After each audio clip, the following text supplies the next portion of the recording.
第10話、絶景庭園と魔法のフィルターにゃ。香川県の道の駅で迎えた3度目の朝。昨夜は、諭吉先生から教わったハッシュタグの付け方と格闘し、秀夫は少し夜更かししてしまった。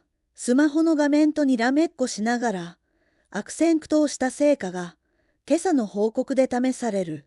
諭吉先生、おはようございますにゃん。諭吉は、秀夫の顔を見て、先生らしい挨拶をした。おはよう、諭吉。昨日のハッシュタグの宿題、やったんだけど、これでいいのかな。秀夫は、自信なさげにスマホの画面を見せる。諭吉は、秀夫のスマホを覗き込み、ふむふむとうなずいたり、首をかしげたり、にゃあ、おおむね合ってるにゃん。最初にしては上出来にゃん。特に、うどん県最高、諭吉かわいすぎは、とってもいいハッシュタグにゃん。おう、そうか。よかったわ。諭吉かわいすぎは、当たり前だけどな。秀夫は、ほっとすると同時に、最後のハッシュタグに少し照れた。でもね、秀夫、ハッシュタグは、もっとたくさんの言葉をつけるのがコツにゃん。写真に関係ある言葉を思いつく限りつけてみるにゃん。例えば、行った場所の名前とか、おうどんの種類とか、天気とか、諭吉先生は、優しく、でもしっかりとアドバイスをくれる。なるほどな。いっぱいつけた方が、たくさんの人に見てもらえるのか。よっしゃ、これから意識してみるわ。秀夫は、やる気になった。朝食を済ませ、今日の最初の目的地へ出発。もちろん、今日も、うどん調査隊の任務がある。秀夫は、高松市内にある、少し変わったおうどんを出していると評判のお店を目指した。ピクシスメガのブラウン君は、高松市内に向かう。町に近づくにつれて、車やビルが増えてくる。途中で、大きな山のようなものが見えた。あれは、屋島かな。源平合戦の古戦場やな。秀夫は、地理、歴史好きの血が騒ぐ、目的のおうどん屋さんに到着。今度のお店は、こじんまりとしていて、隠れ家のような雰囲気だ。店内に入ると、出汁のいい香りが漂っている。メニューを見ると、定番のおうどんもあるけれど、創作系のうどんもいくつかある。秀夫は、気になった。鶏天、ちくわ天ぶっかけ、を注文した。諭吉は、車内のいつもの場所で待機だ。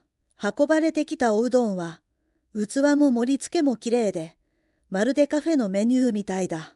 大きな鶏天と、ちくわ天が乗っていて、薬味も彩り豊か。おう、これも、インスタ映えするやつだな。秀夫は、スマホを構えた。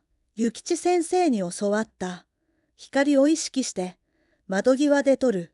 ハッシュタグをつけることも意識して、写真に関連する言葉を頭の中でいくつか思い浮かべながら撮る。面を持ち上げてツヤ感を出す撮り方も試してみた。いくつか写真を撮り終え、いただきます。つゆをぶっかけて、ずるずるっと麺をすする。麺はもちもちでコシがあるのはもちろん、ここのつゆは、またちょっと違う味だな。甘すぎず、すっきりしてる。おいしい。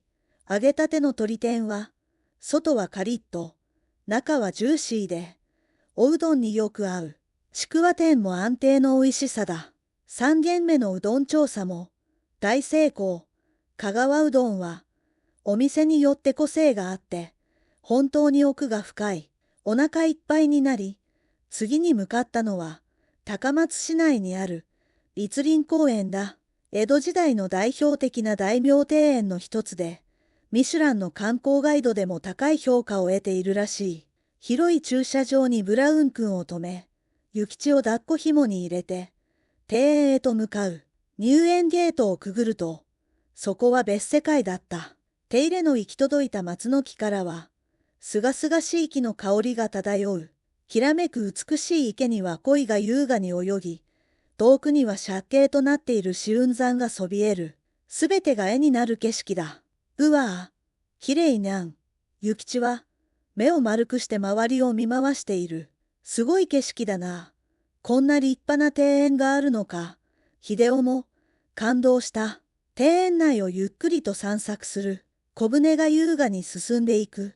橋の上から景色を眺めたり、茶室の横を通ったり、ここもインスタ映えスポットの宝庫だ。秀夫はスマホでたくさんの写真を撮った。美しい松の木をアップで撮ったり、池に映る景色を撮ったり、諭吉も美しい景色に刺激を受けているようだ。池の鯉をじっと見つめている諭吉を見て、秀夫はハッとした。なるほど、諭吉が気になるのは池の鯉か。じゃあ、この池に映る景色と一緒に、鯉が泳ぐ瞬間を撮ってみようかな。夕方になり、栗林公園を出て、今日の車中泊地を探し始めた。今日の道の駅は、もう少し町から離れた静かな場所を選んだ。寝床の準備を終え、今日の写真を振り返る。おうどんの写真、栗林公園の美しい景色、諭吉の写真。ハッシュタグは、昨日よりちょっとマシになったけれど、写真自体が、なんかもう一つ花がないような。秀夫がそう独り言をこぼすと、助手席の後ろに座っていた諭吉が、秀夫のスマホを覗き込んできた。キュルルと可愛らしい鳴き声で秀夫の注意を引く。ふっふっふ。秀夫、心配ないにゃん。諭吉先生が得意げに登場した。耳をピクピクさせ、尻尾をピンと立てる。今日、教えるのは、写真の加工ってにゃんですかにゃん。写真の加工を秀夫は首をかしげた。デジタル機器にめっぽう弱い秀夫は、少し不安な顔をする。そうにゃん。写真はね、撮ったままでもいいんだけど、ちょっと手を加えるだけでもっと魅力的になる魔法があるにゃん。諭吉は、秀夫のスマホの編集画面を開いてみせた。例えばね、明るさを調整するにゃん。写真がちょっと暗かったら明るくしたり、明るすぎたら少し暗くしたり、それだけで雰囲気が全然変わるにゃん。おう、ほんとだ。明るくすると美味しそうに見える気がするな。秀夫は自分の撮ったおうどんの写真で試してみた。暗かった写真が明るく鮮やかになり、まるで別物のように美味しそうに見える。それから、フィルターっていうのもあるにゃん。いろいろなフィルターを使うと、写真の色合いが変わって、おしゃれになったり、懐かしい感じになったりするにゃん。諭吉はいくつかのフィルターを次々と適用してみせた。写真の雰囲気がガラリと変わるのを見て、秀夫は驚いた。へえ、同じ写真なのに、全然違うように見えるんだな。もちろん、加工しすぎはダメにゃん。これは本物をって疑われちゃうにゃん。でも、ちょっとだけ明るくしたり、色を鮮やかにしたりするだけで、写真の魅力はぐっと上がるにゃん。今日の宿題にゃん。今日撮った写真で、簡単な明るさ調整や、いろいろなフィルターを試してみるにゃん。自分の好きな色を見つけるのも楽しいにゃん。明日までに、フィルターを使ったお気に入りの一枚を選んでおくにゃん。明るさ調整にフィルターか。また新しい宿題だな。秀夫は、少し大変そうだけど、写真が変わるのが面白くて、新しい魔法を手に入れたように少しワクワクしている。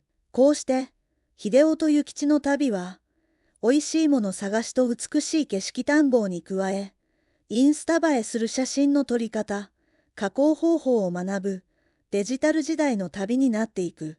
諭吉先生の教えは、秀夫をどんなインスタグラマーに育て上げるのだろうか。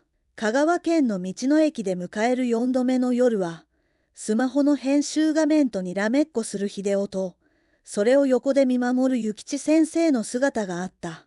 明日も、美味しいものと新しい景色が待っている。そして、もちろんインスタ講座も。にゃあ、次の旅も僕と一緒に楽しみたい人は、チャンネル登録するにゃ。